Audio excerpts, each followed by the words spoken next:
Hello everyone, welcome to episode number 50 of Chatting with Anthony.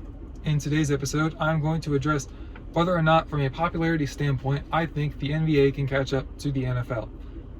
So I will start by just simply saying, I think the comparison, I know it's been done many times, I think the comparison is really difficult because I think they're both fruits, but I think they're apples and oranges. I'm going to start by saying, from a ratings perspective, the NBA has 6 times the amount of games that the NFL does. It is an 82-game season versus a 17-game season. So naturally, your ratings are going to be distorted because of that. Both in terms of total viewership, but also NFL games, like each game means a whole lot more. Like literally there are 6 times more games in the NBA to get things right, to turn things around. When it comes to playoff teams, the NFL has 32 teams and 14 of them make the playoffs, which is just under half. The NBA has 30 teams, 16 of them make that actual playoffs, and then with the play-in tournament you could do a +2 with an asterisk if you want, but I'll just call it just over 50% for the NBA.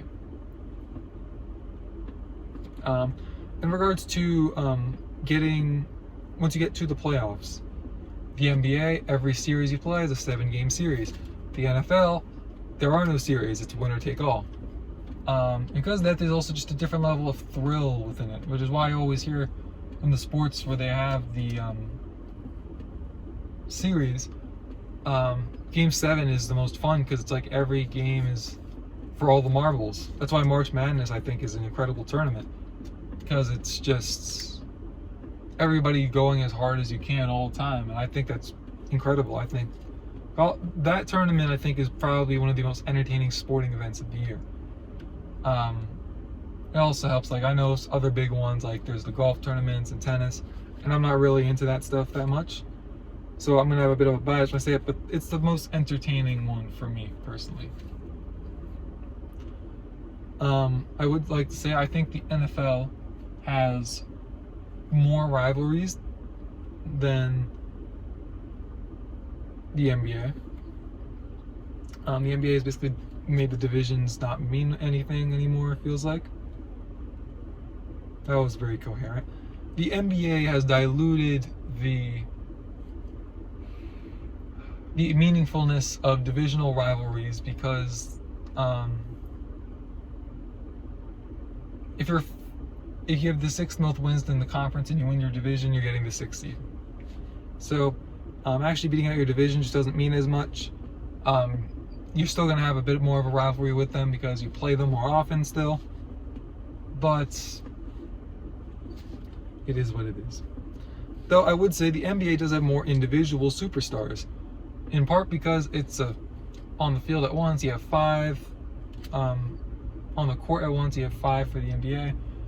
For the NFL, you have 11. So naturally, it's not quite as superstar driven, it's more about a collective unit. There are superstars in each sport, but I would really argue that the NBA has more superstars. I do think the NBA is a lot closer to the MLB in a lot of ways, even though MLB does have like double the games that NBA does. I just think it's a bit of a better comparison, but I think the NBA is also considerably farther than the MLB is. So it's not. So it's like NFL's 1, NBA's 2, and MLB's 3. I think the NFL is going to be on top for a while, but I think the NBA is actually pretty close.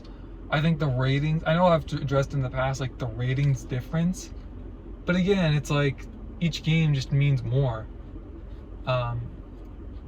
Both leagues have great branding. They each yield superstars in their own right, but it is what it is. I do think the NFL, as I said, will stay on a mountaintop, but I do think that the NBA is on like the second. I don't know. The NBA is like trekking. Let me put it like that. The NFL is, they're both, neither of them are on the mountaintop, but they're both pretty high up there. The MLB is like maybe halfway up, but that's another topic. That's all I have for today's episode. Thank you guys for watching. Stay safe. I'll catch you brothers in the next one. God bless.